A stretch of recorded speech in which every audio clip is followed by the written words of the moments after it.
예, 반갑습니다. 오늘 창세기 3장 8절에서 24절까지의 말씀, 하나님의 심판과 은혜라는 제목으로 하나님의 말씀을 상고하고자 합니다. 예, 우리가 사순절을 지나고 있습니다. 우리가 예수 그리스도의 그 사역과 그 십자가를 묵상하면서 사순절을 지나가고 있고, 부활절이 이제 며칠 남지 않았습니다. 더 마음을 다하여 십자가를 묵상했으면 좋겠어요. 여러분, 제가 십자가를 바라보면은 두 가지 측면이 있다고 항상 강조를 하면서 말씀드렸습니다. 한 가지 측면은 어떤 거예요? 하나님의 진노. 하나님의 진노가 얼마나 큰가. 그래서 하나님의 그 죄에 대한 심판이 반드시 있다는 것. 심판에 대한 측면에서 한번 바라봐야 되고, 또 하나는 하나님의 은혜와 사랑이 얼마나 큰가. 은혜의 측면에서.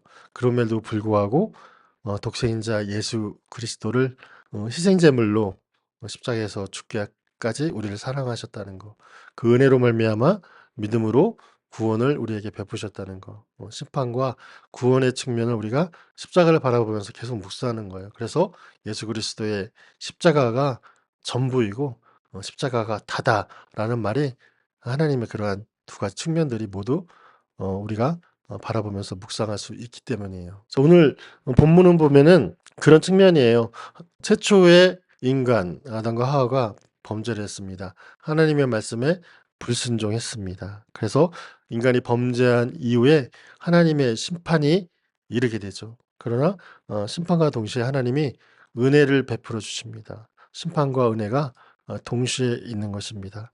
그래서 오늘 그 내용이 무엇인지 살펴보도록 하겠습니다. 첫 번째로 하나님의 그 죄에 대한 심판, 하나님의 심판에 대한 것을 한번 살펴보도록 하겠는데, 범죄한 인간들의 그 모습과 행동들이 오늘날 똑같이 모방되어 일어나고 있다는 것을 우리가 볼 수가 있습니다. 자, 첫 번째로 사람이 죄를 지으면 어떤 태도를 보이는지 여러분 잘 생각해 보세요.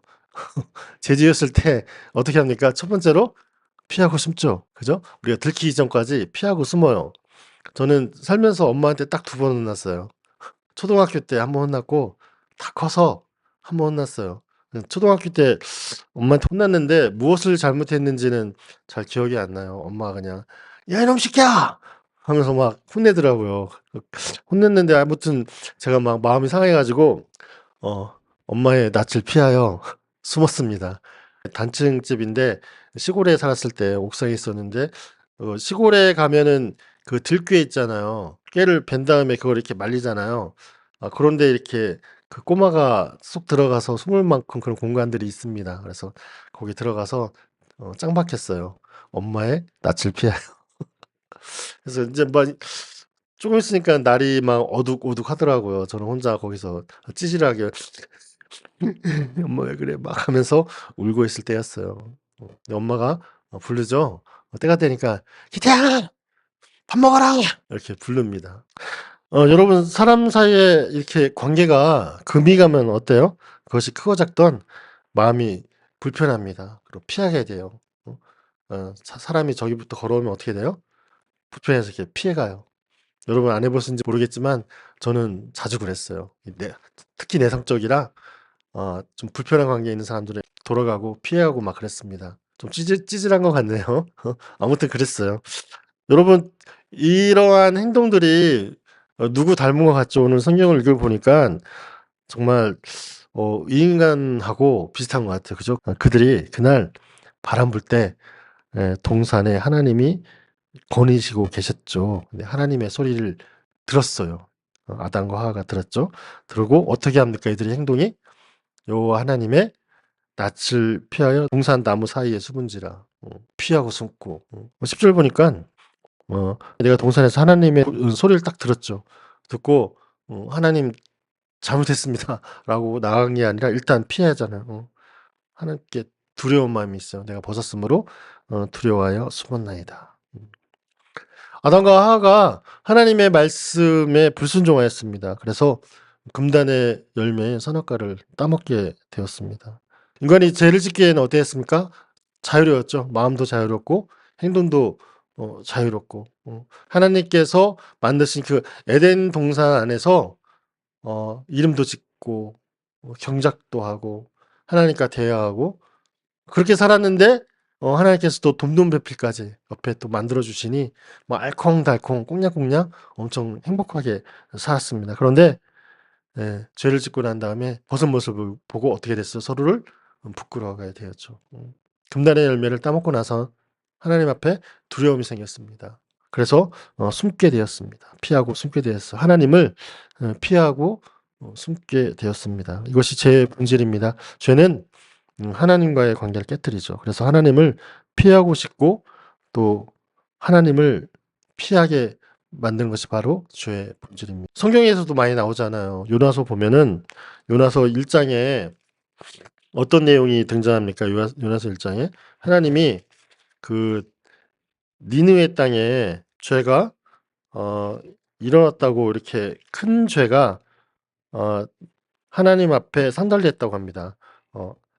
그 악독이 내 앞에 상달되었습니다. 라고 말을 하고 있어요. 그래서 요나에게 하나님 말씀 임해요. 너는 일어나 저 큰 성읍 니느웨로 가서 그것을 향하여 외치라. 라고 명령을 내리십니다. 요나가 어떻게 합니까? 여호와의 얼굴을 피하려고. 똑같죠. 하나님의 말씀에 불순종하면은 전조 증상이 나타나요. 하나님 보기가 두려워요. 사람 관계도 그렇잖아요. 그 사람한테 잘못된 걸 하려면 어떻게 해요? 그 사람 얼굴을 못 쳐다보잖아요. 피하려고 일어나 하나님이 니느웨로 가서 외치라고 했는데 다시스로 가려고 해요. 그쵸? 다시로 가서 가려고 딱 욕바로 내려갔더니 마침 배가 있어요. 그래서 그걸 타요. 근데 다시스로 가는 여정에 거기에는 하나님이 있어요? 없어요? 없어요? 하나님이 계시죠. 하나님은 우리가 어디 있든지 계시죠. 동산나무에 숨었다고 하나님이 거기 안 계세요? 계시죠. 하나님이 계셔요. 만약 우리가 죄가 있어서 하나님 앞에 꺼리끼는 것이 있다면은 하나님을 만나기가 두려워요. 그래서 기도의 자리를 피하기도 되고 그다음에 예배의 자리를 우리가 피하여 숨게 됩니다. 그리고 하나님의 말씀인 성경도 펼쳐보기가 두려워요. 왜? 그 말씀이 나를 때릴 것 같으니까. 이러한 현상들이 나타나고 피하여 숨은 다음에 드러나게 돼요. 그죠? 어쨌든 내가 드러나게 돼요. 제가 드러나게 되죠. 그래서 하나님이 이렇게 물어보시죠. 그럼 사람들이 또 내게 물어봐요. 그러면 어떤 현상이 나타나요? 책임을 회피하는 현상이 나타나요. 그죠? 피하고 숨고 그다음에 그게 드러나면은 책임을 회피하게 됩니다. 하나님이 아담에게 물어보셔요. 11절 야 누가 너의 벗었음을 너한테 알렸느냐? 내가 내게 먹지 말라는 그 나무 열매를 네가 먹었느냐? 아담이 어떻게 대답해요? 그거 먹었습니다. 내가 먹었습니다. 이유가 뭐예요? 하나님이 주셔서 나와 함께 있게 하신 그 여자가 나한테 열매를 주어서 내가 먹었습니다. 여자는 또 어떻게 돼요? 여자에게 물어봐요. 너는 왜 그랬어? 도대체 왜 그런 거야? 아니 뱀이 나를 깨워서 내가 먹었습니다. 뱀한테는 안 물어봤어요. 자, 결국은 이 남자와 여자는 결론적으로 어떻게 핑계를 대는 거예요? 하나님 때문에 제가 선악과를 먹었습니다. 말을 풀어보면 하나님이 나와 함께 있게 하신 이 여자가 나를 위해서 만들어 주신 여자가 나한테 열매를 줘서 내가 먹었잖아요. 하나님도 아시잖아요. 여자가 뭐라고 해요? 하나님께서 창조하신 이 뱀이 나를 유혹해 가지고 내가 먹었어요. 다 하나님 잘못이라니까요. 모든 책임을 결국에는 하나님께 돌리는 것을 우리가 본문을 통해서 알 수가 있습니다. 죄는 자기 책임을 자신의 책임이라고 얘기하지 않아요. 자기 책임을 다른 사람에게 돌리게 합니다. 그래서 죄의 결국은 하나님과 나 사이를 관계를 깨어지게도 하고 사람과의 관계도 깨어지게 만들어 버립니다. 제가 드러나서 걸리면 사람들은 일단 어떤 태도를 보입니까? 일단 죄를 잡아떼죠. 내가 안 했습니다. 그리고 다른 사람에게 돌리는 것은 이때부터였다라고 우리가 알 수 있어요. 저 사람 때문에 그랬어요. 저 사람 때문에 그랬어요. 여러분 마피아 게임 다 아시죠? 마피아 게임. 자기가 마피아예요. 그러면 어 어떻게 행동해야 돼요? 끝날 때까지 게임이? 자기가 마피아가 아닌 것처럼 그렇게 행동을 해야 됩니다. 그래서 다른 사람을 기회를 딱 보고 있다가 다른 사람을 딱 지목해서 저 사람이 마피아인 것처럼 막 옆 사람들을 막 선동질하죠. 그래서 저 사람을 마피아로 지목하여 아웃되게 만드는 게 목적이에요. 그리고 자기는 끝까지 살아남는 게 목적이잖아요. 죄를 지은 사람들 이렇게 보면은 불평등한 사회가 나를 이렇게 만들었습니다. 왜 저한테 잘못을 물으시나요? 부모님이 가난해서 그렇습니다. 아니 환경이 이런 걸 내가 어떻게 합니까? 라면서 자신에게는 잘못이 없다는 것을 피력하면서 어 사회의 문제, 다른 사람의 문제, 환경의 문제를 나한테 갖고 오는 것을 볼 수가 있습니다. 사랑하는 성도 여러분, 진정한 회개와 관계 회복은 책임 회피가 아니라는 것을 우리가 잘 알 수 있습니다. 진정한 회개는 주 앞에서 진실한 고백과 함께 시작되죠. 그래야 관계가 회복되는 것이죠. 성경에 나타난 것처럼 예수님 앞에 대면했을 때 제자들의 반응처럼 주여 나는 죄인입니다. 나를 불쌍히 여겨 주시옵소서. 이 한마디면 끝나는 것을 볼 수가 있는데 인간의 행태가 그렇지 못하다는 것을 오늘 본문을 통해서 그리고 우리의 평소의 삶을 통해서 드러나게 되는 것입니다. 자 이렇게 죄를 지은 인간을 향한 하나님의 심판이 나타나게 되죠. 뱀부터 하나님께서 그 책임을 물으시죠. 14절에 보면은 뱀에게 어떤 저주가 나타납니까? 14절에 보니까 내가 모든 가축과 들의 모든 짐승보다 더욱 저주를 받아 배로 다니고 살아있는 동안 흙을 먹을지니라. 내가 너로 여자와 원수가 되게 하고 내 후손도 여자의 후손과 원수가 되게 하리니 여자의 후손은 내 머리를 상하게 할 것이요 너는 그의 발꿈치를 상하게 할 것이니라. 기어다니고 흙을 먹고 또 여자의 후손과 원수가 돼가지고 여자의 후손한테 머리를 상하게 될 것이다. 죽는다는 거죠. 멸망당하게 될 것이다라고 하는 그러한 저주를 받게 됩니다. 또 여자에게는 어떤 심판이 내려지냐면 16절 보니까 임신하는 고통을 크게 더하리니 임신하는 고통을 엄마 날 때 거기다 들어갔다고 했죠. 제가 분만실 들어갔는데 하여튼 뭐 굉장히 힘들어한다는 거를 볼 수가 있습니다. 정말 숨도 못 쉴 만큼 아이가 빠져나오는 그 순간 숨도 못 쉬게 아프다는 것을 옆에서 느낄 수 있었는데 그러한 임신에 대한 고통 그리고 수고하고 자식을 낳을 것이며 또 남편을 원하고 남편은 너를 다스릴 것이며 돕는 배필로서의 그러한 가정보다는 남편은 아내는 남편을 종속시키기 위한 여러분 기싸움 한다고 하죠. 남편과 아내가 신혼 때부터 기싸움 한다고 하죠. 그러한 가정 안에서의 권력 다툼이 일어나면서 서로 이렇게 다스릴 것을 생각하고 말과 행동을 하는 그러한 불편한 관계까지 이룬다는 것을 얘기를 하고 있고 남자에게는 평생 수고하고 그리고 땀을 흘려야 먹고 사는 거예요. 평생 수고하고 땀 흘려야 먹고 살아요. 땅에게도 저주가 임했고 그리고 결국에는 궁극적으로 "너는 흙이니 흙으로 돌아갈 것이니라."라는 말씀처럼 죽음이 임하는 것이죠. 또 하나의 큰 거는 실낙원이죠. 에덴 동산을 잃어버렸어요. 하나님은 거룩하신 분이잖아요. 근데 죄하고 이렇게 같이 갈 수가 없습니다. 그래서 에덴 동산에서 어 쫓아내십니다. 내고 에덴 밖에서 땅을 갈면서 살게끔 이렇게 하시죠. 그래서 쫓아내시고 에덴 동산 동쪽에 그 그룹과 두루 도는 불칼을 두어서 생명나무의 길을 지키게 이렇게 하신다고 말씀하십니다. 죄의 대가가 굉장히 큽니다. 하나님의 심판은 죄의 삭은 사망이라고 하잖아요. 결국에는 죽음이잖아요. 이 땅에 태어나는 순간부터 고생하다가 가는 것, 물리적인 죽음을 맞이하는 것, 그것이 죄에 대한 대가예요, 대가. 대가. 그 원리예요. 죄의 삭은 사망이라는 거, 그것이 원리고, 하나님은 죄를 용납하지 않으신다는 것을 우리가 볼 수가 있는 것이죠. 그러나 우리가 십자가를 바라볼 때 하나님의 그 심판과 은혜가 있다고 말씀하셨잖아요. 동일해요. 또 하나님이 이 가운데에서 은혜를 우리에게 베푸시는 것을 볼 수가 있습니다. 하나님의 은혜가 어떻게 아담과 하하와 이 세계에 찾아오셨는가 우리가 한번 살펴보겠는데요. 하나님은 범죄한 인간들을 위해서 그럼에도 불구하고 찾아오셔서 부르셔요.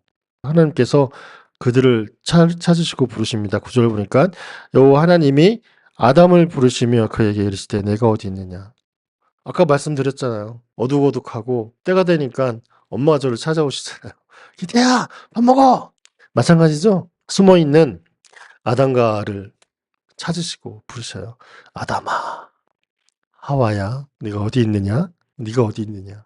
다 아시는데 부르셔요.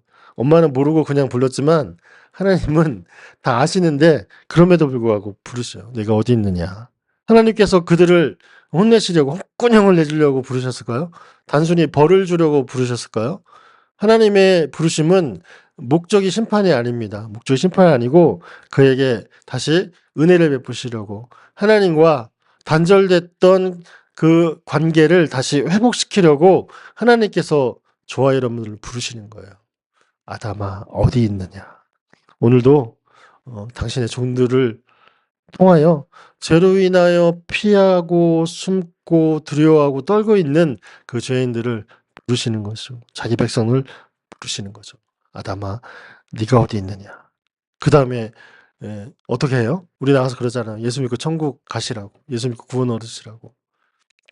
피하고 숨어있던 아담을 찾아내서 부르시고 하신 하나님께서 복음을 선포하시죠. 15절이 원복음이라고 해요. 굉장히 중요한 구절입니다. 15절 우리 다 함께 한번 읽겠습니다. 시작. 내가 너로 여자와 원수가 되게 하고 내 후손도 여자의 후손과 원수가 되게 하리니 여자의 후손은 내 머리를 상하게 할 것이요 너는 그의 발꿈치를 상하게 할 것이니라 하시고 내가 너로면 너는 뱀이죠. 뱀. 사탄이에요. 사탄. 사탄 너는 뱀은 너는 여자와 원수가 되게 하고 네 후손 뱀의 후손도 여자의 후손과 원수가 되게 하려니 여자의 후손은 뱀의 머리를 상하게 해요. 완전히 깨부수는 거죠. 머리가 없으면은 살 수가 없습니다. 너는 그의 발꿈치를 상하게 할 것이니라. 그죠? 그러니까 뱀의 후손도 여자의 후손의 발꿈치 정도는 상하게 하지만 여자의 후손은 뱀의 머리를 상하게 할 것이다. 이게 원복음이라고 해요. 원복음. 하나님께서 최초에 주신 복음. 훗날 어떤 사건을 예언하신 겁니까? 예수 그리스도께서 십자가로 사망 권세 이기시고 부활한 예수 그리스도께서 사단의 권세를 완전히 무너뜨리시고 승천해서 지금 하나님 보좌 우편에 앉아서 우리를 다스리고 계시잖아요. 이 말씀을 예언한 것이에요. 여러분 뱀의 후손은 사단의 후손이죠. 전 세계를 지금 정복하고 움직이는 것처럼 보이시죠. 하지만 2000년 전에 이미 끝났고 지금 예수님 다시 오시기 전까지 최후의 발악을 하고 있는 그러한 시점에 있습니다. 그래서 더 마지막 발악이기 때문에 더 심하게 보일 수도 있고 더 고통이 우리 앞에 놓일 수도 있습니다. 사단의 후손은 종교계에서도 많이 번져 있죠. 그죠? 타종교도 있고 이단도 있습니다. 그들을 통해서 우리를 미혹하고 있어요. 내가 예수다. 내가 재림 예수다. 내가 보혜사 성령이다 하면서 신천지를 비롯한 많은 이단들이 준동하고 있고 여기에도 구원이 있다라고 하면서 우리 교회들을 유혹해가지고 뭐 WC나 이렇게 가입해가지고 예수 그리스도 외에는 다른 길은 없다고 말씀하신 성경을 배척하고 다른 종교에도 구원이 있다라고 말하는 교회도 있고 목사도 있고 미혹당하고 있습니다. 사회도 그렇죠. 언론도 그래요. 사회도 뭐 포괄적 차별금지법을 계속 유럽이나 미국에서 또 일어났고 우리나라에서도 입법이 되어 지금 뭐 기각이 되고 있지만은 계속해서 입법이 올라가고 있는 현상, 전반적인 현상들이 그렇게 되고 있습니다. 언론은 또 어때요? 언론도 한 이념에 치우쳐 가지고 팩트를 전달하지 않고 있습니다. 뭐 종편이라는 그런 대형 언론사가 신문사가 그렇게 하고 있고, 또한 문화적으로도 그렇잖아요. 엊그저께 예성이랑 계시록을 봤어요. 계시록. 류준열 봤어요? 류준열이 주인공인데 전도사로 나오고 있더라고. 근데 인젠 뭐 전도사 목사 이렇게 나오고 있지. 아무튼 그게 기독교적인 영화인가 봤더니 안티 기독교적인 영화 같아요, 제가 느끼기에는. 그래서 기독교 내에 있는 그런 불합리한 일부를 끄집어내 가지고 전부인 것처럼 이렇게 표현을 했기 때문에 안티 세력들을 더 많이 생산해낼 것 같아요. 그러니까 우리들이 보면은 기독교인들이 보면은, 그 믿음이 좋은 사람들 보면은 그런 형태도 있기 때문에 그걸 반면교사 삼아 가지고 믿음을 성숙시킬 수 있지만은, 믿지 않는 자들, 믿음이 약한 자들이 보면은 안티 세력으로 자라날 수 있겠다는 생각이 들더라고요. 그래서 참 유의해서 보아야 되는데, 그런 문화 같은 게 전부 다 이념으로 편향돼 가지고 나타나고 있고, 정치는 뭐 보나마나 하죠. 보나마나 우리나라 이렇게 정치 형태를 보고 탄핵 결과를 보면은 한쪽으로 치우쳐진 것이 전부 다 볼 수 있습니다. 전반적인, 또 국가도 그렇죠. 국가 전체가 이슬람 세력이나 불교 세력이나 뭐 이런 세력들이 특히 이런 이슬람 세력들이 굉장히 강하잖아요. 그래서 그러한 국가를 통해서 또 예수님을 대적하는 것을 볼 수 있습니다. 이 뱀의 후손, 사단의 후손이 예수님 오시기 전까지 계속해서 준동하고 더 강력한 힘을 가지고 마지막 발악을 하고 있는 모습을 볼 수 있습니다. 그러나 여자의 후손이 있죠.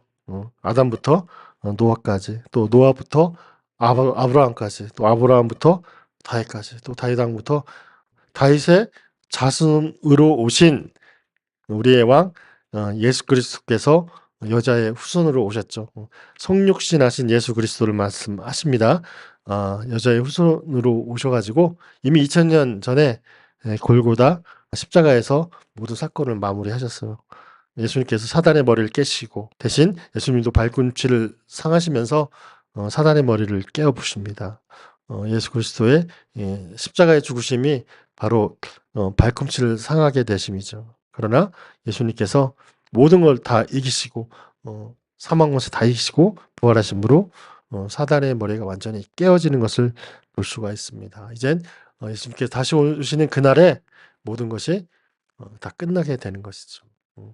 하나님 나라와 사단의 나라가 계속 싸우고 있는데, 궁극적으로 예수 그리스도 안에 있는 하나님의 나라가 승리를 한다는 것이 성경의 커다란 맥락이죠. 우리가 그것을 믿고 살아가는 거예요. 자, 그리고 어떠한 또 큰 은혜가 있냐면은 예수님께서는 범죄한 인간들에게 복음을 선포하시고 가죽옷을 입히시는 것이죠. 21절을 봅니다. 여호와 하나님이 아담과 그의 아내를 위하여 가죽옷을 지어 입히시니라. 가죽옷은 동물의 희생을 통하여 얻게 되는 거예요. 그래서 동물의 희생을 통하여 생명의 소망에 대한 확신을 심어주는 것이라고 여러분 보시면 됩니다. 자, 그리고 완전한 희생 제사가 언제 이루어졌습니까? 바로 예수 그리스도께서 십자가에서 죽으실 때 완성되었죠.